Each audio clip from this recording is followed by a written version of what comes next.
ты еще загорай. Я проспал. Ой. Ух ты.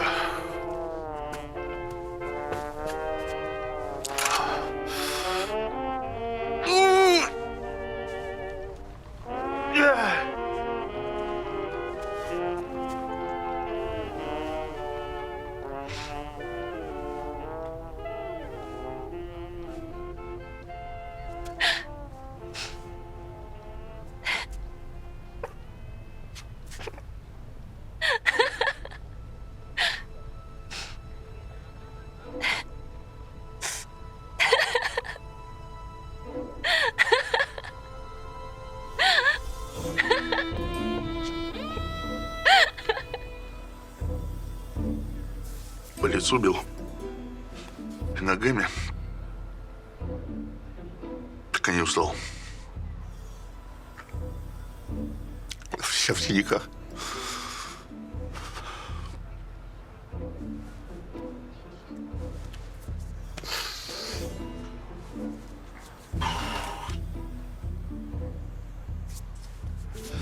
А потом в себя пришел и ноги стал целовать. До утра мучил. Сволочь.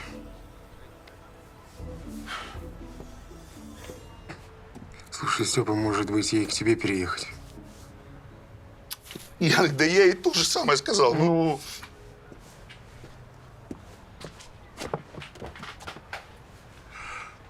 Она смеется. Губы разбиты. Она смеется.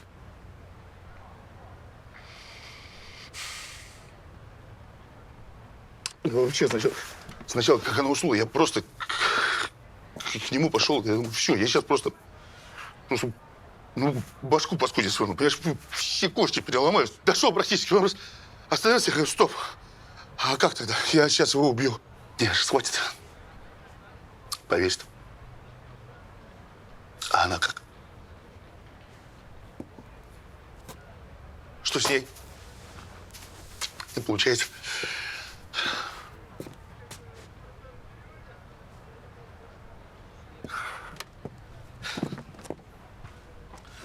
Янок, ты мне помоги. Подскажи, как его правильно почище.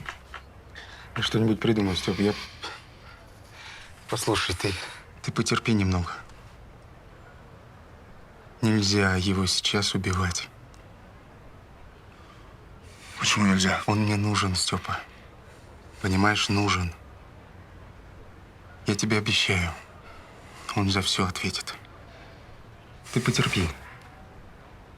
Ради меня. Да, просто он думает, что он тебя... Да.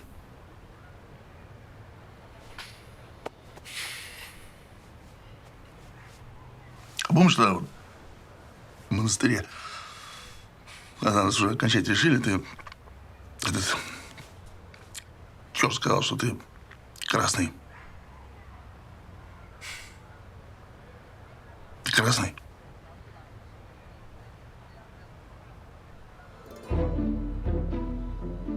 А мне все равно, красный ты или белый. Главное, что это ты.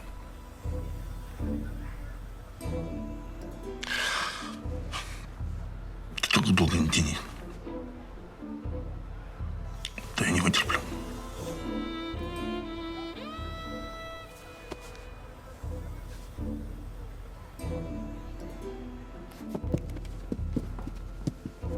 Прошу прощения, господин полковник. Граф бы хотел поговорить с господином Галецким наедине.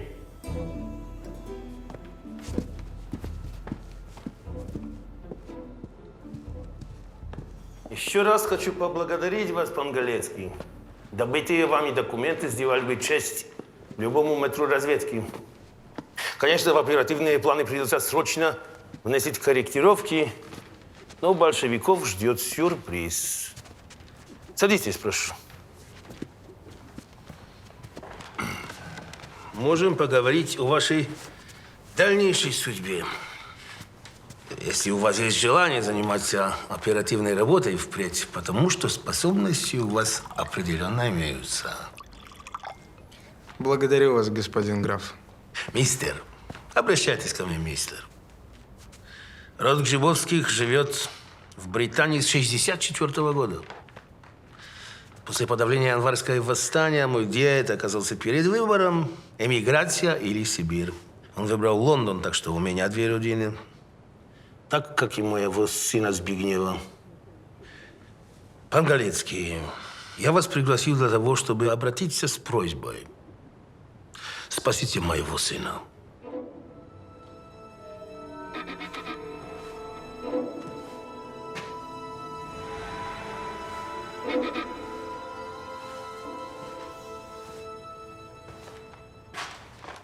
Когда началась война с большевиками, Збышек упросил меня отпустить его в армию. Воевать за Великую Польшу всегда был его идея-фикс. А я уступил. Он служил у генерала Ромовского адъютантом. Ну, вообще, его ранили, он попал в плен. Он и сейчас здесь, под Плуцком, в лагере для военнопленных. Уже второй год. Вы знаете, как большевики обращаются с пленными польскими офицерами, Януш? Боюсь, ровно так же, как поляки обращаются с пленными красноармейцами. Наверное. Но мне нет дела для остальных. У меня один сын. Все мои попытки вызволить его через Красный Крест по дипломатическим каналам ничего не дали. А теперь ему грозит смерть.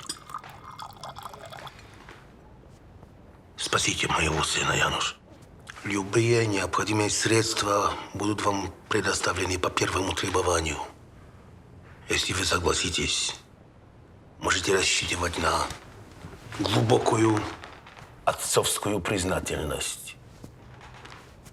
Поверьте, признательность графа Гжибовского – это не пустое слово. Я сделаю все, что в моих силах. Господин граф.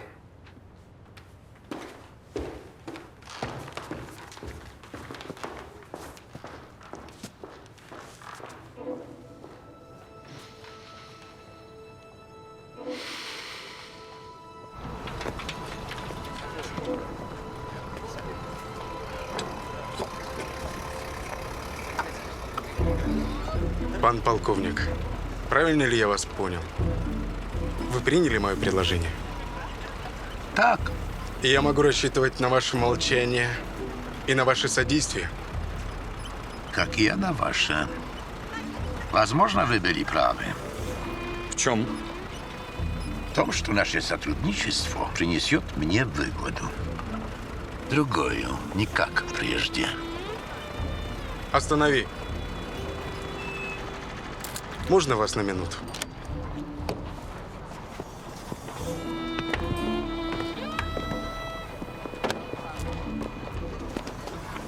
Вы имеете в виду деньги? Вы готовы мне платить? Не думаю, что в ГПУ набирается сумма, которая меня устроит. Да. Я имею в виду деньги. Ну? Поговорим об этом. Когда вы вытащите графского мальчишку из лагеря. Как всегда, героически рискуя жизнью. Поговорим. Пан полковник, я хотел бы вас предупредить. Если вы еще раз тронете пани Беату, боюсь, разговор не состоится. Если вы не ее любовник, вас это вообще не касается. Это так. Но если вы думаете, что главная опасность для вас исходит от меня, вы ошибаетесь. Если вы будете мне вредить, вас всего лишь отдадут под трибунал и повесят. Быстрая и легкая смерть. Но если вы еще раз тронете Беату, вас убьют. И поверьте, эта смерть легкой не будет.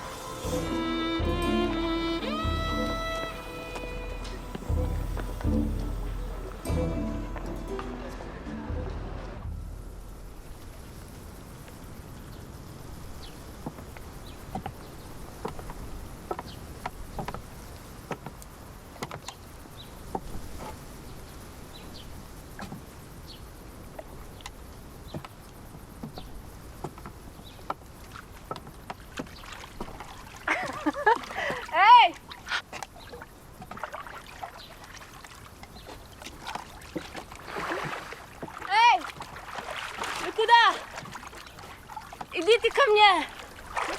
Извините, я думала, здесь никого нет. Да, и никого нет. Только мы с вами.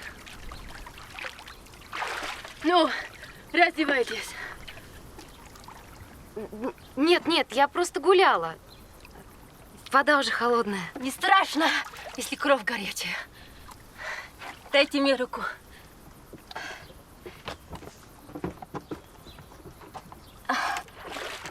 Оп. Оп.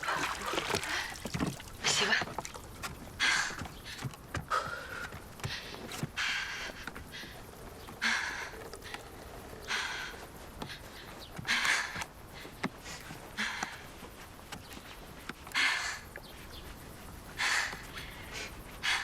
У вас не найдется лишнего платья? Что? Знаете, моя одежда вся в грязи и провоняла болотом. Ну, ходить в таком виде даже для меня слишком. Ну, конечно. Я покажу, и вы выберете все, что вам понравится. Вот, спасибо.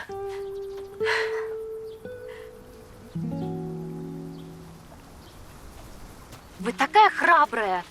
После всего того, что вы пережили. Эти бандиты, они вас ограбили. Они же могли вас убить. Ну да, они собирались. Ну не убили же. А пан Луизи, он ваш жених? Ну да. Жених. Жених – это который женится. А от него не дождешься. Как? Я не понимаю.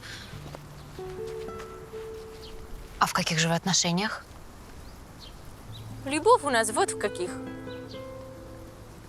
Хотя вообще-то я его люблю. А он вас?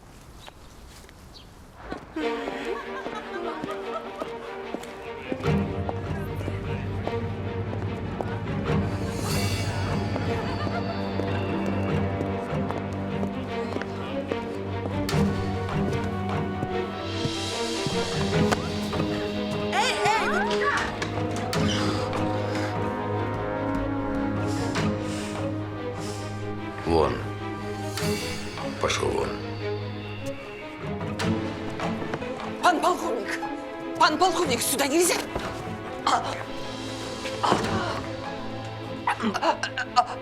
Слушаю. Я не хотела. Клянусь, он страшный человек. Кто? Он Циммерман.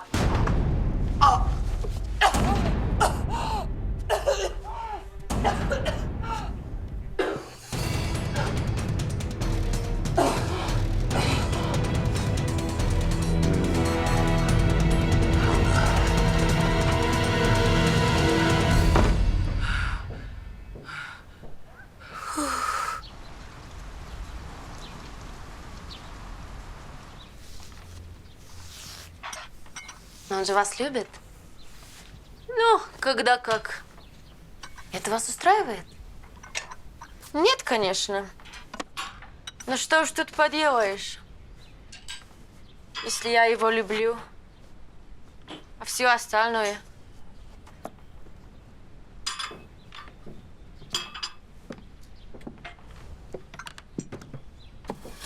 Мне это вообще-то обидно, конечно. Иногда думаю, придушить его, что ли. Потом думаю, ну, он же не виноват, что таким балбесом родился. Вот, брат его, ваш жених. Он совсем другой. Он то женится, то не сомневайтесь. Мы с Николаем отменили помолвку. Ух ты. Ты ему отказала?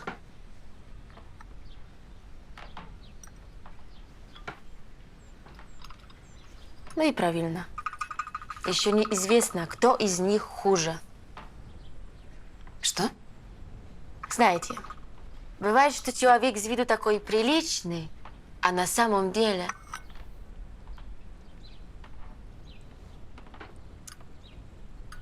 Слушайте, вы его отшили. Что же вы тогда здесь делаете у него на даче?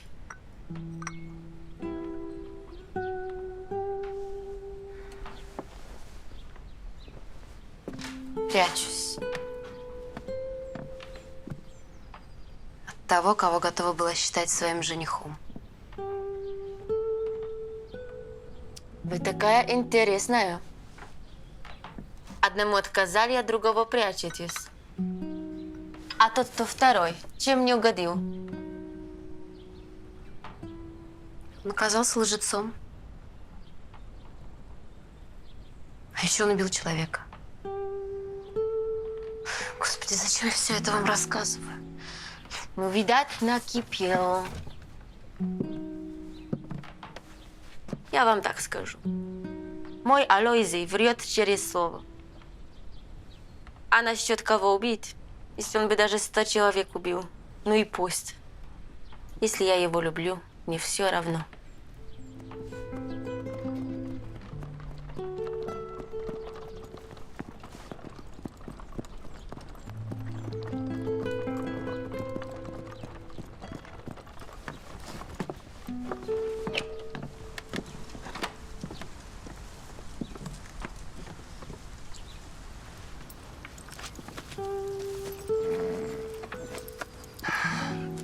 Доброго здоровья, пани Заяренко. Вот, привез. Что вы просили? Спасибо. Ну, как там ставки? Хорошо. Я сказать хочу.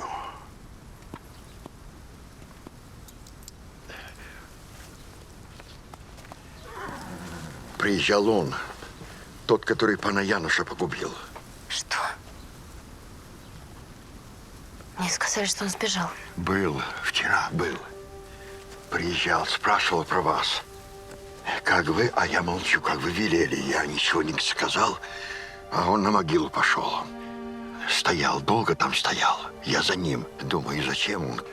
Как можно на могиле стоять, которого сам погубил? Какое черное сердце надо иметь. А он потом поворачивается, а у него лицо мокрое, слезы текут. Он их так вытирает, они опять. И такое горе в глазах. А потом, когда письмо ваше открыл, так его будто кто ударил.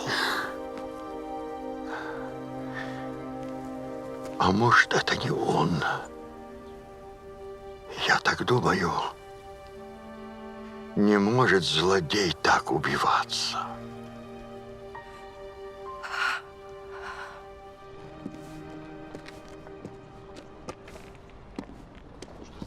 Так он не знает, что это вы Галецкого оформили? Ну, я надеюсь, и не узнает. Если узнает, тут же бросится меня убивать. Я не уверен, что ему это не удастся. Очень уж проворный у вас юноша. Хотя, знаете, если на чистоту. Ну, что? Не годится он для подобных дел. Вам, конечно, виднее, а по мне – не. Что так? Натура, знаете, такая слишком романтичная. В таких делах холодная голова предпочтительна. Правильно? Того же Галецкого сразу надо было убирать.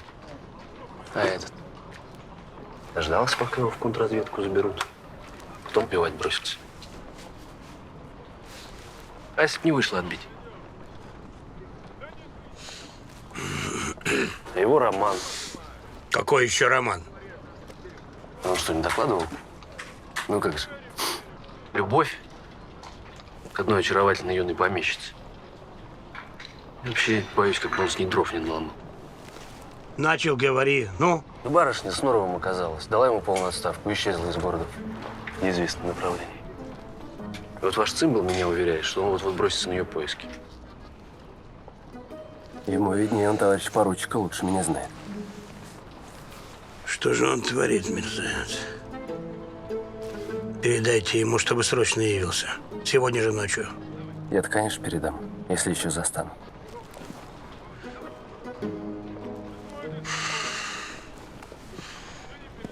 Ну, понесло кобылу в щавель. Тимофей Федорович, мне бы с вас должок. Простите, что напоминаю. Бухгалтерию привык держать в порядке.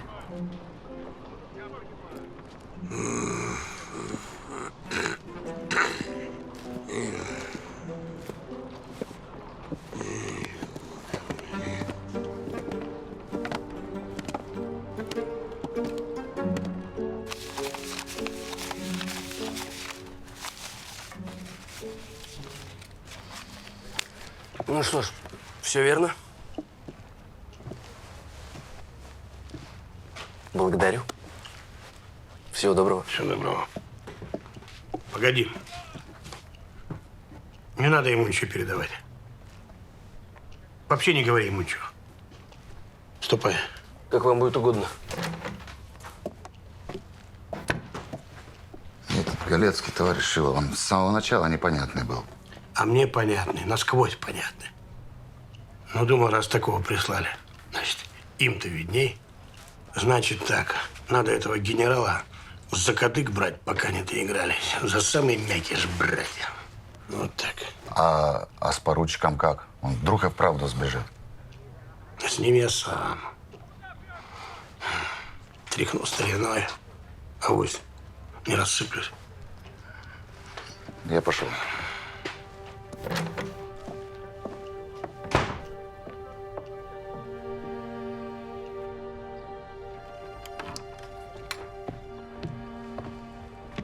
О, вот. На дворе солнце. А тут что-то у тебя тут темень такая всю.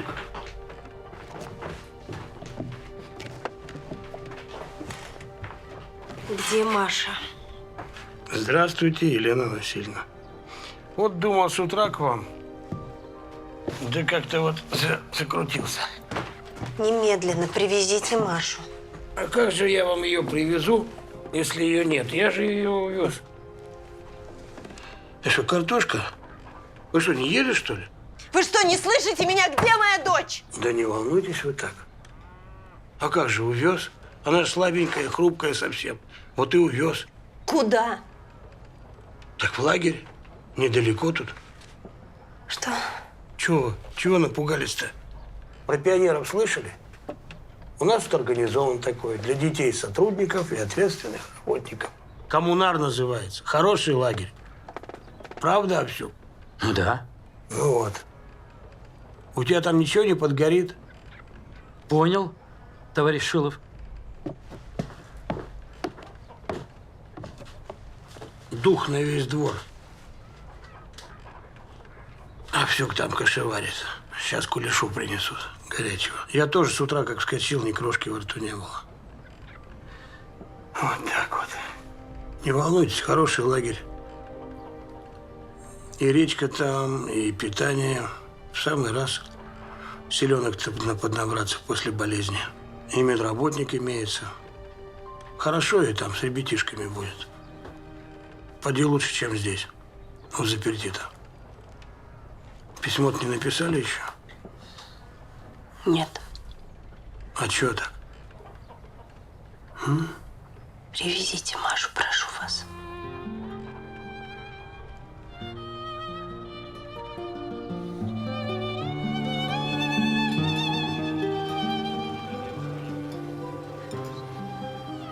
Я не знаю, как я это сделаю, но я не мог ему отказать.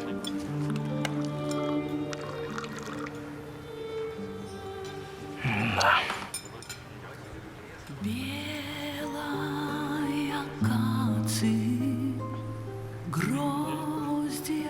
Да.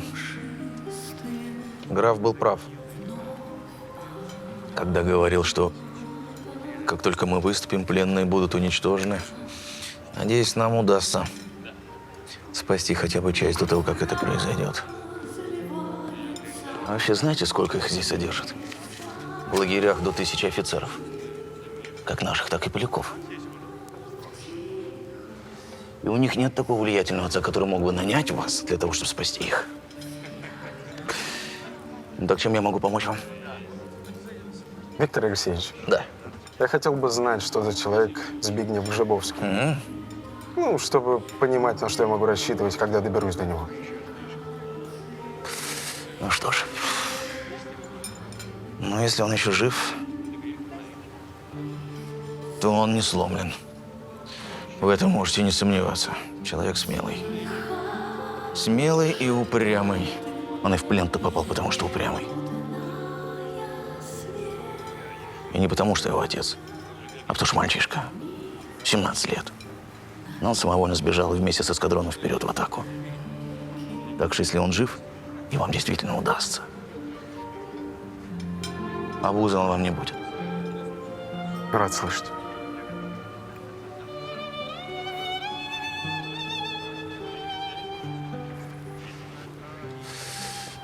Кстати, могу вам дать опытных офицеров. Уверяю вас, охотники найдутся.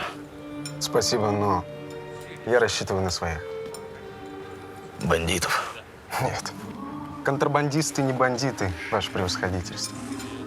Они люди верные, со своим понятием о чести. К тому же они абсолютно не похожи на строевых офицеров.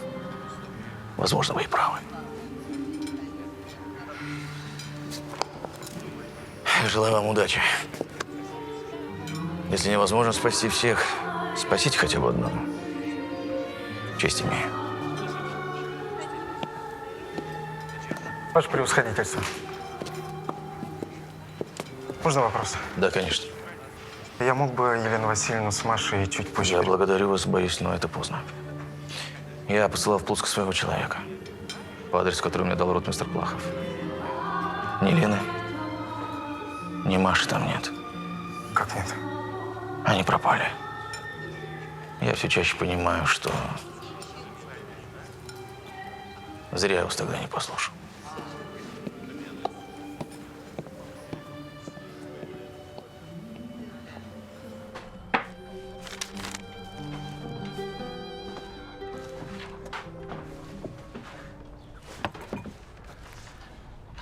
Отпустить вас я не могу. Не имею права при таких обстоятельствах. Вы жена военного и все прекрасно понимаете. Напишите. Разве я вас что-то стыдное прошу сделать? А? Неужели вы хотите, чтобы кровь пролилась? Мало ее льется. Я не хочу. И никто не хочет, и он сам не хочет, уверяю вас. Я не хочу таким образом влиять на его решение. Да может, он вас еще и не послушает. А все попробовать-то стоит. Мне не хочется, чтобы с вами, с Машей, пришлось не по-людски, не по-хорошему. Да. Такое тоже может случиться. Не нужно этого. А?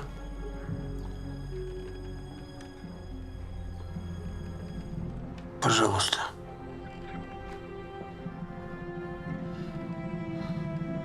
Послезавтра поедешь в коммунар, привезешь девочку.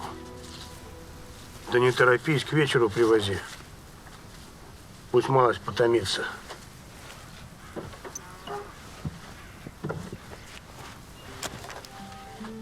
Так это... Да, жалко ее. А что делать? Сговорчивее будет. Трогай. Давай.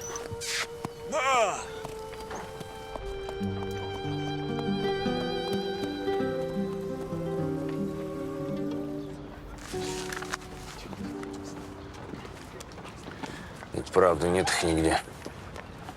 Ни Елены, ни Маши. Я сам об этом только вчера вечером узнал. Хотел тебе рассказать, да ты куда-то пропал. Как это выяснилось? По их адресу наши ходили. Низшие чины, но люди проверенные. Еще с германской с нами.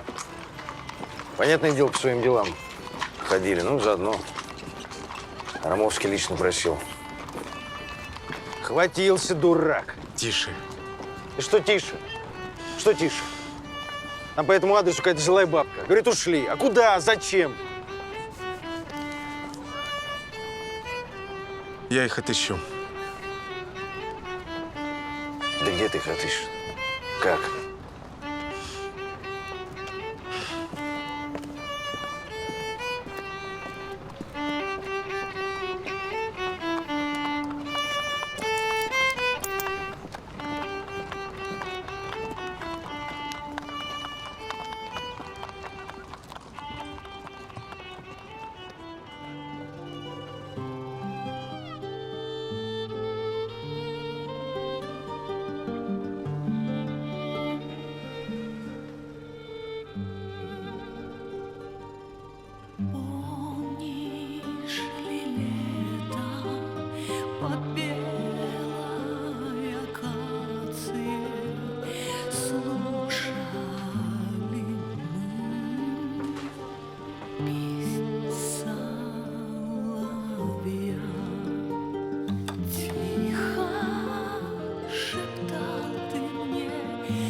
Слава Отцу и Сыну и Святому Духу, и ныне во веки веков. Аминь. Прошли давно, страсти остыли, молодость в жизни прошла без следа, но белая акация запах. Отдыхайте. Отдыхайте, идите, идите. Мне не забыть, не забыть никогда. Но белая акация запах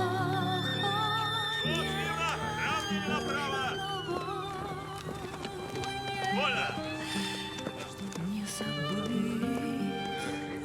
не забыть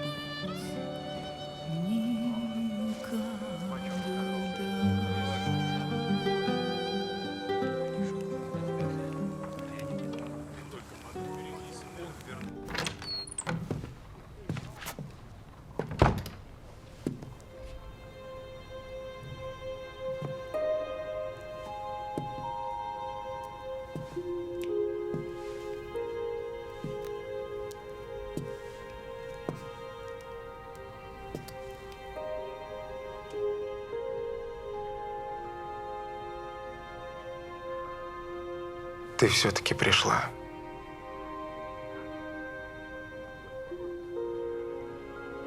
Чего я больше всего боялся, сам не знаю. Что больше тебя никогда не увижу. Или что всю жизнь ты будешь думать, что я убийца. Я не верила. А как же письмо? Мне пришлось поверить. Рассудком. А сердцем нет. Почему?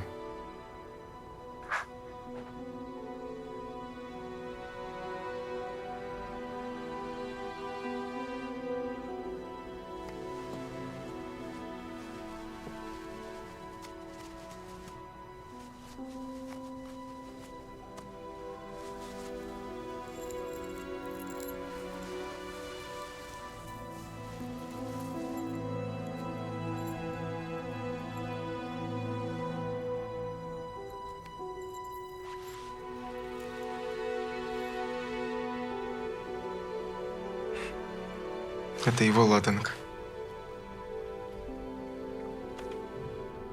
Объясни мне. Что?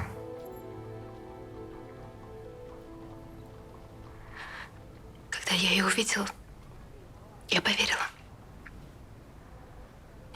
Я держала ее в руках.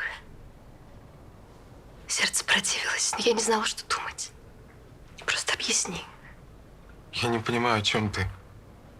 откуда она у тебя? У меня?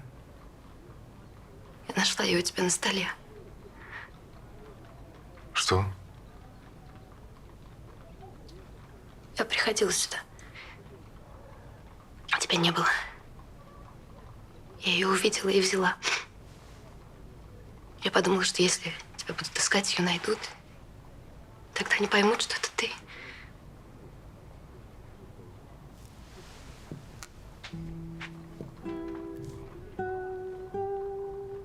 Ты поверила, что я убил Януша.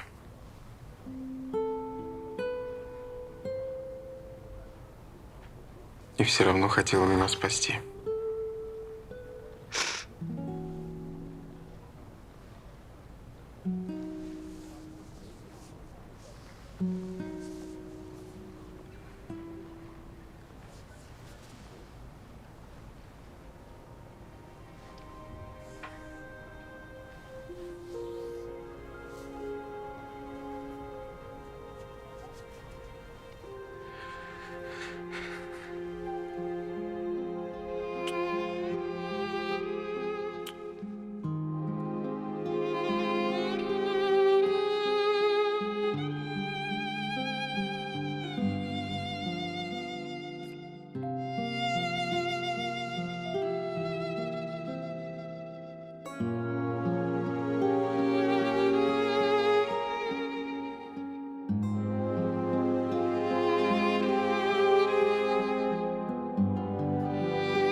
Я его не убивал.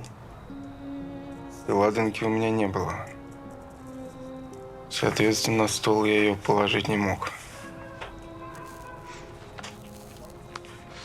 Черт. Значит, кто-то вошел и положил. Тот, кто его убил. Понимаешь? Но зачем кому-то убивать Януша? В этом-то и вопрос. Видимо, кому-то он помешал.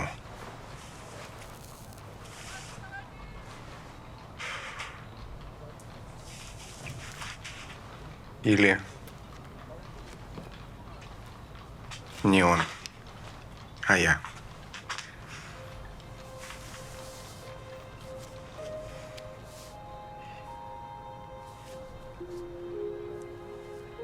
Ты мне веришь? Я верю. Верю. Мне сейчас вообще ничего не важно. Кроме одного. Что с нами будет? Со мной. Все будет хорошо. Давай уедем. Завтра. Уедем отсюда. Все забудем, будем жить по новой.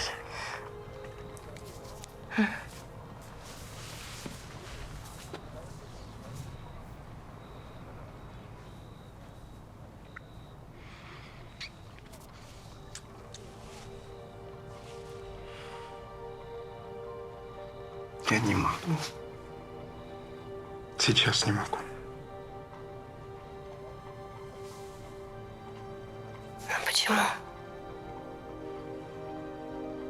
У меня есть дела.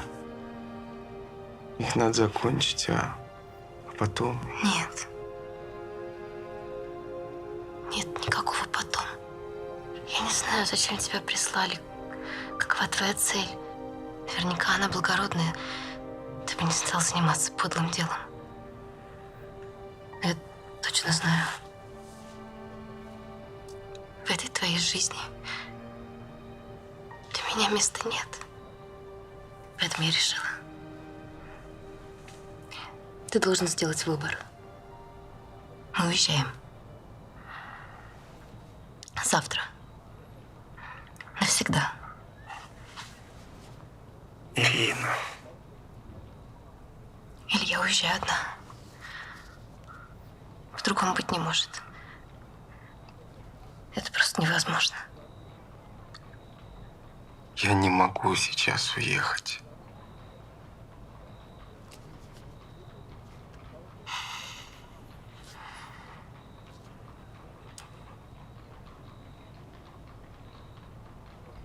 Помоги мне одеться.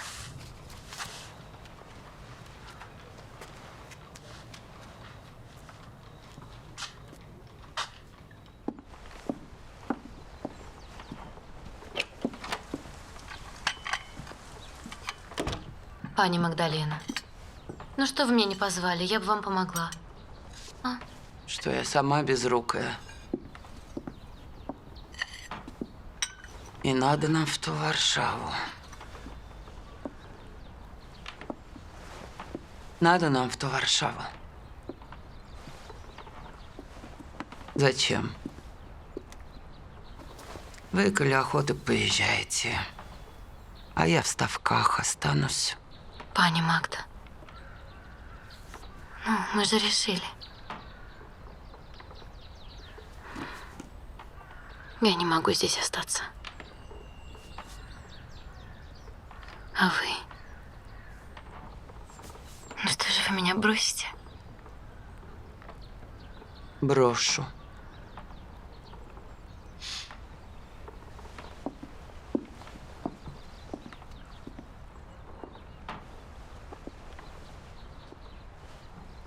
А за усадьбой кто присмотрит? Адам присмотрит. Адам?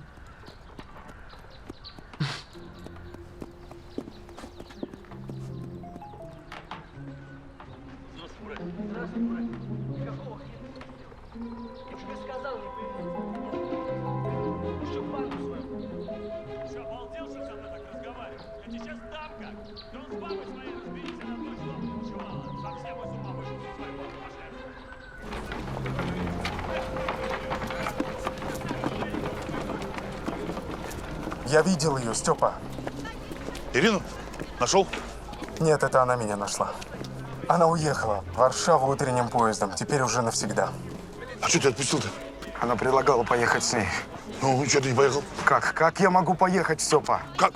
Как сел на поезд и ты поехал? И что? Бросить все?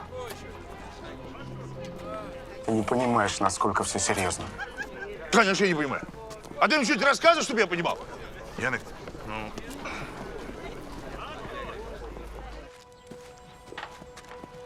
Приехал.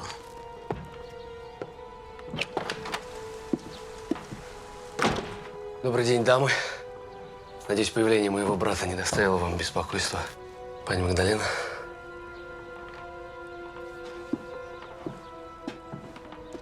Ирина. Николай Дмитриевич, Алоизий сказал, вы уезжали? Вас не было всю ночь? Я же вас предупреждал, появляться в Ставках небезопасно. Полиция ищет убийцу, вас могли застать и принудить давать показания. я не была в Ставках.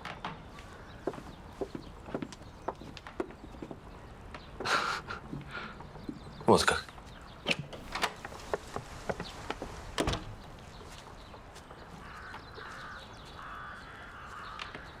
Интересно.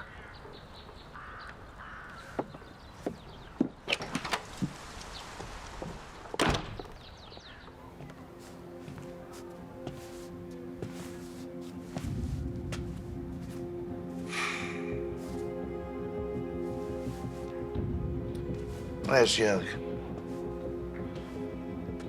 тебе за себя скажу.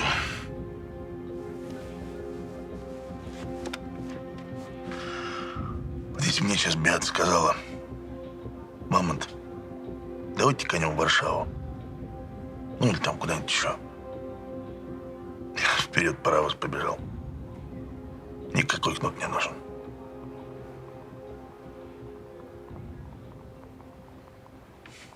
Тебе проще. Да. Ну, полковника вашего пришью, и совсем будет просто.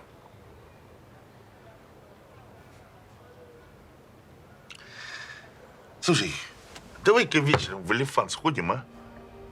Что-то мы давно с тобой жизни не радовались. А, Яна? Давай-ка жизни порадуемся.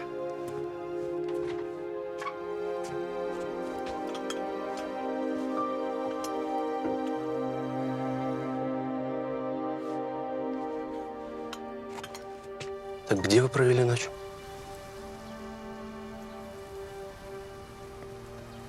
Я виделась с ним. С ним?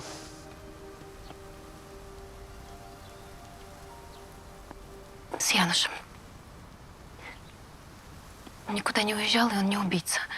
И он не Януш, вы верно забыли. Могу я допустить, что вы провели с ним всю ночь?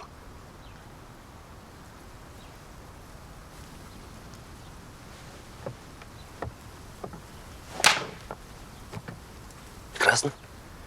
Вы провели с ним ночь, он сказал вам, что он не убийца, и вы ему поверили. Вероятно, про ладанку он сказал, что ему ее подбросили. Именно так он и сказал.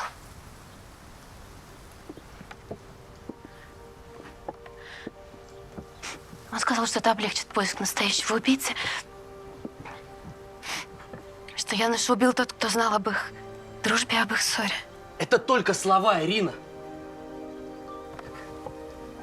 Верить тому, что говорит большевистский шпион. Или, может быть, ради вас он пообещал выписаться из большевиков? Перестать шпионить?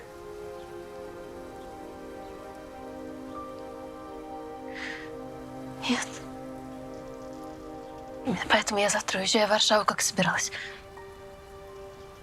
Николай, простите, я не могу об этом говорить. Ирина. Дьявол.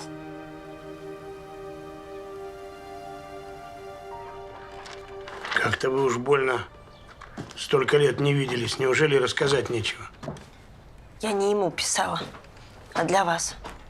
Написали бы про Марусю, что болела, поправилась. Порадовали бы. Я сделала то, что вы просили. Когда я увижу Машу? Они требуют, чтобы ты оставил все свои планы. Вынуждена просить тебя о том же. Вынуждена требует. Ну, неужели вам самой не хочется, чтобы все миром? Привезите Машу. Я сказал, привезу. Значит, привезу. Когда? Послезавтра. Послезавтра? Ну, лагерь-то не отсюда до Плуцка, до от Плуцка 20 верст. А завтра их в баню повезут. Это обязательно. Получается, послезавтра. Тихо, тихо, тихо, тихо, тихо, тихо, тихо, тихо.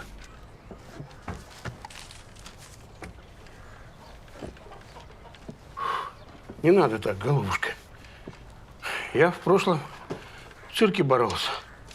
Борцы, они, конечно, добрые, но ненароком могут шляпку помять. Так что вы уж поаккуратней.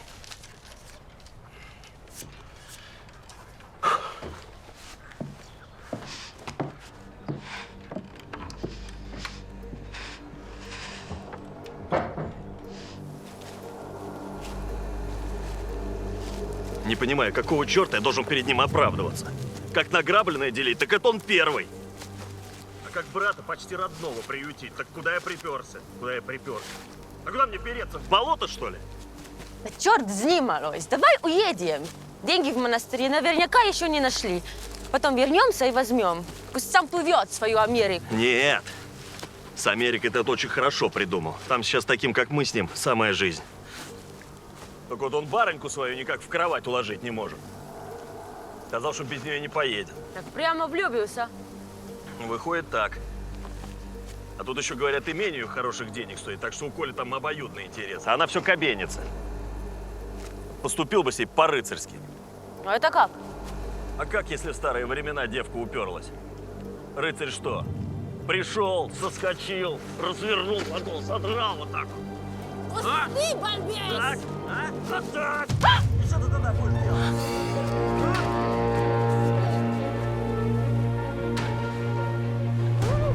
Дурак!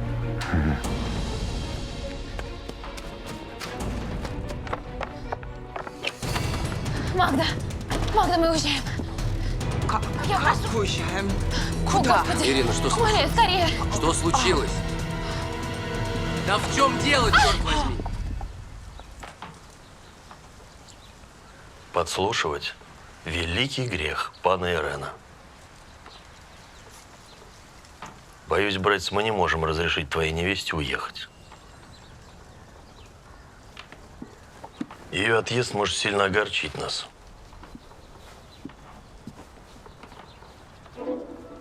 До смерти. Да и тебя. Вот так вот у вас.